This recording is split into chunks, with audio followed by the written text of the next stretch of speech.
This is Not Worth Living, a podcast that features creatives interviewing themselves with a preset list of questions. Unlike other podcasts that feel like conversation between friends, this one aims to feel like eavesdropping on a psychiatrist's visit. Today's episode features... Hey, this is Jeff Schneider from Big Rose Publishing. First question, what makes you tick?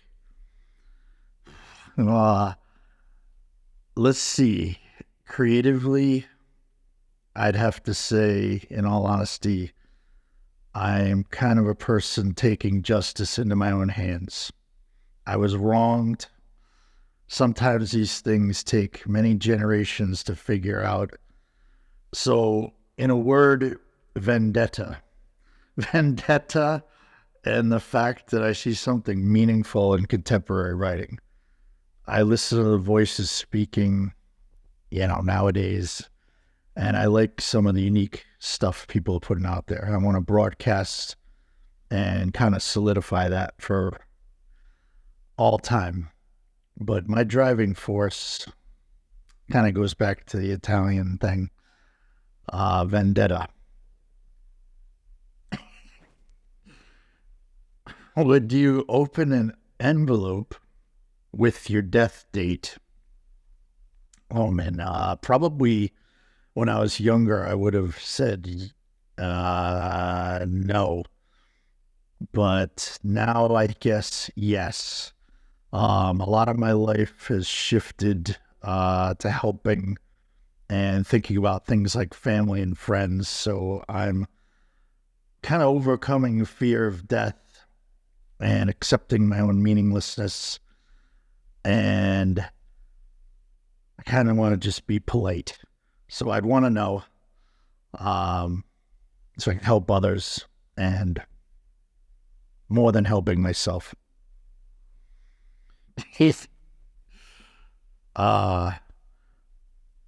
What was the first time you remember creating something intentionally? When I was 9 years old, I read The Hobbit. I loved that book. And afterwards, I took masking tape and I put it on my chest at night in the shape of a cross. Nobody knew about this except me. And this supposedly warded off evil. And I believed in this little kind of dance I'd do in the bed. Every Christmas Eve, I would do this kind of back and forth thing, which I still believe wards off evil spirits. I didn't do this one Christmas, where I was out too late at a party past midnight and the date went by, and it definitely brought me bad luck. So that was the first time I feel like using my body as art in some sense was something I created intentionally. And there was probably like finger painting in kindergarten and stuff like that too. But that was the first weird thing I did.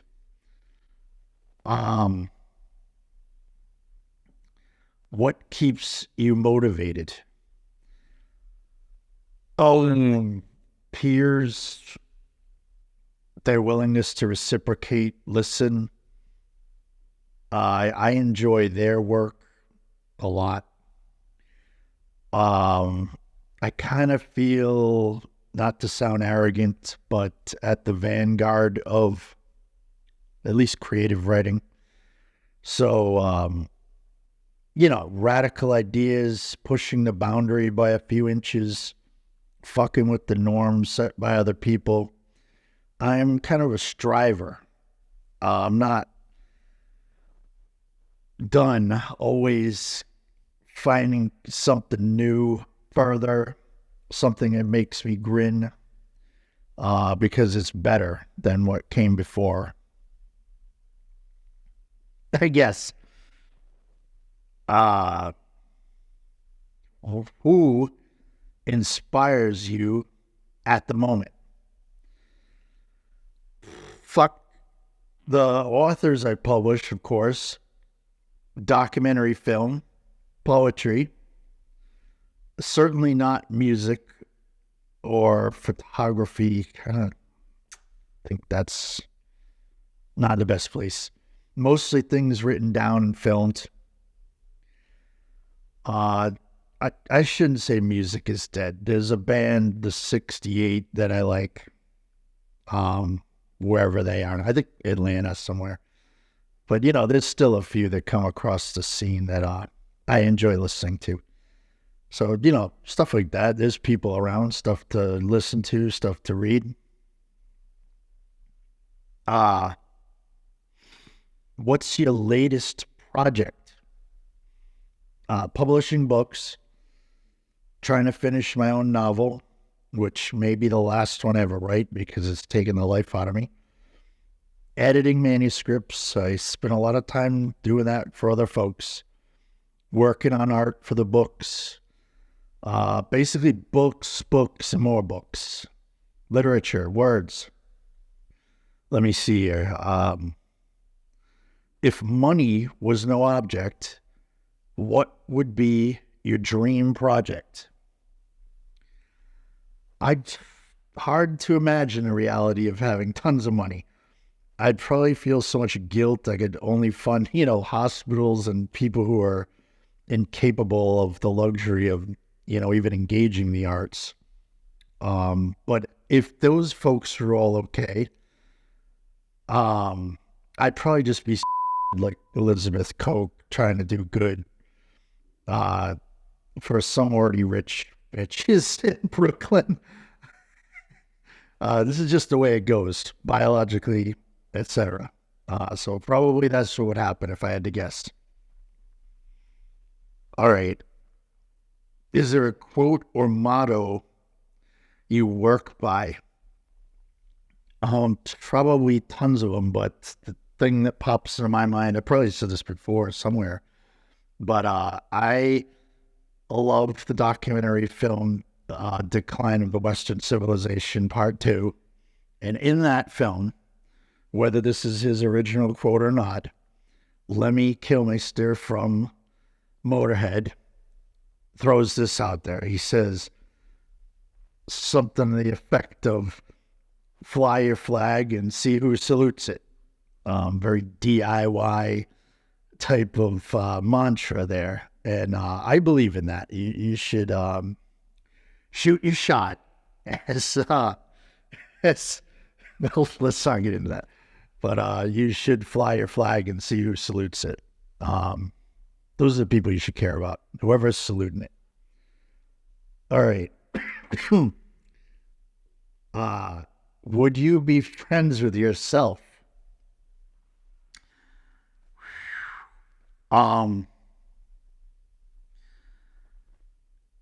No, not because people don't like me, but as myself, I don't like many people.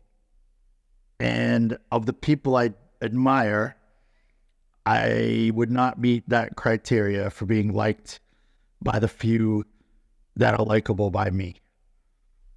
All right? Okay. Oh, man. What do you do differently from other people? I have a triple life. All right. What's the next question? What would you like your epitaph to say? Something like, gather around, enjoy this moment, make a good time here with me included, keep me in your thoughts, think good of me, raise a glass to me, keep me alive, and with positive connotations around my life, whether you knew me or not. Let's party. In a word, cheers.